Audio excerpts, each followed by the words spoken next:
গাবতলীতে যেই অবৈধ স্থাপনাগুলো রয়েছে বেড়িবাঁধের পাশে, সেই অবৈধ স্থাপনা কিন্তু ঘুরিয়ে দেওয়া হয়েছে এবং এই স্থাপনা ঘুরিয়ে দেওয়ার পরে কিন্তু এখানে ব্যবসায়ী যারা ছিলেন বা যারা এখানের বাসিন্দা ছিলেন তারা কিন্তু একটু বাধা দেওয়ার চেষ্টা করেছে এবং তাদের যে অভিযোগ সেটি হচ্ছে যে তারা কোনো নোটিশ, বিনা নোটিশেই কিন্তু তাদেরকে ঘুরিয়ে দেওয়া হয়েছে এবং তাদের যে দোকানে মালপত্র ছিল সেগুলোও কিন্তু নষ্ট হয়ে গেছে, এমনটা কিন্তু অভিযোগ করছে। অন্যদিকে কিন্তু আপনারা দেখতে পাচ্ছেন যে ঘুরিয়ে দেওয়ার যে চিত্র সেটি কিন্তু আপনারা দেখতে পাচ্ছেন এবং এখানে যেই অবৈধ স্থাপনা বা দোকান ছিল তারা কিন্তু যারা এখানে ভাড়া দিয়ে থাকতো তারা কিন্তু জানতো না সে এটি অবৈধ। তাদের অভিযোগ হচ্ছে যে এটি একটা মালিক কমিটি রয়েছে এবং সিটি কর্পোরেশন, অনেকে বলছে যে সিটি কর্পোরেশন থেকে টেন্ডার নিয়ে এসে কিন্তু ইজারা দিয়ে কিন্তু তারা ভাড়া থাকছে, এমনটা কিন্তু বলছে। অন্যদিকে কিন্তু বলছে যে কোনো রকমভাবেই কিন্তু তাদেরকে নোটিশ করা হয়নি এবং যে দোকানে মালপত্র ছিল সেগুলো কিন্তু ঘুরিয়ে দিয়েছে বা সেগুলো কিন্তু নষ্ট হয়ে রয়েছে।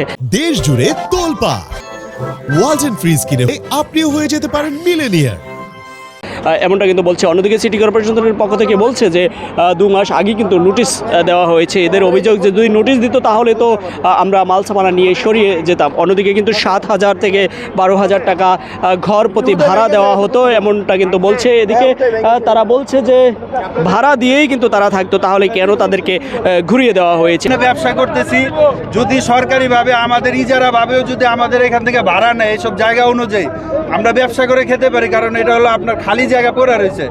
অন্ধকার থাকলে চুরি চিন্তাই বেশি হয় আর কি। এখানে অহরহ আপনার গত পরশু দিনও এখান থেকে প্রায় 2.5 লাখ টাকার মতো এক লোকের থাপা দিয়ে নিয়ে গেছে। আমিও ভুক্তভোগী। আমি সাইকেল দিয়ে যাইতেছি, একটা সাদা প্রাইভেট কার দিয়ে আমার ব্যাগ থাপা দিয়ে নিয়ে যেতে চাইছিল, নিতে পারে না, আল্লাহ রহম করছে। একটা দোকান, আমি ওই দোকানে কাজ করতাম। আপনি কি জানতেন দোকান ভাঙবে? কিছুই জানি না। এর আগে আমি তো ওই যে 2 মাস হলে ওই দোকানে কাজে লাগছি। এর আগে ভাঙছে নোটিশ বলে 3 দিন আগে, 4 দিন আগে দিছিল। এবার কোনো নোটিশ নাই, কোনো কিছু নেই।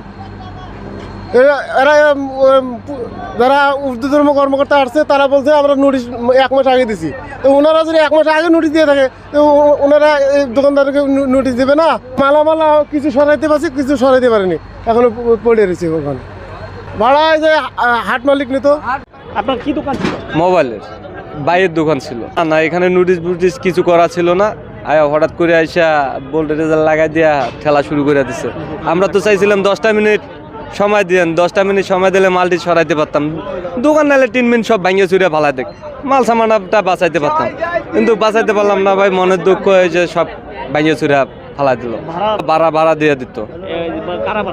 এটা হাট কমিটি থেকে দিয়ে দিত। তো এখন তো ওরাও এখন নাই, এখন তো কেউ নাই, দোকান ভাঙিয়ে চুরিয়ে সব ভাঙিয়েছে।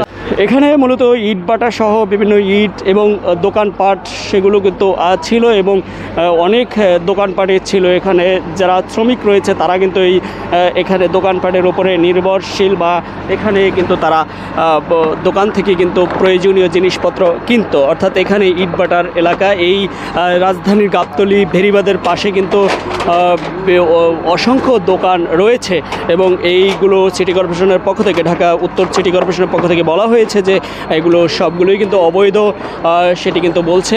অন্যদিকে আপনারা দেখতে পাচ্ছেন যে দোকান যারা ছিল, যারা দোকানে ব্যবসায়ী ছিল তারা কিন্তু বলছে যে এটি অবৈধ, আমরা কিন্তু জানতাম না এবং দোকানের মালামাল সহই কিন্তু উচ্ছেদ করা হয়েছে।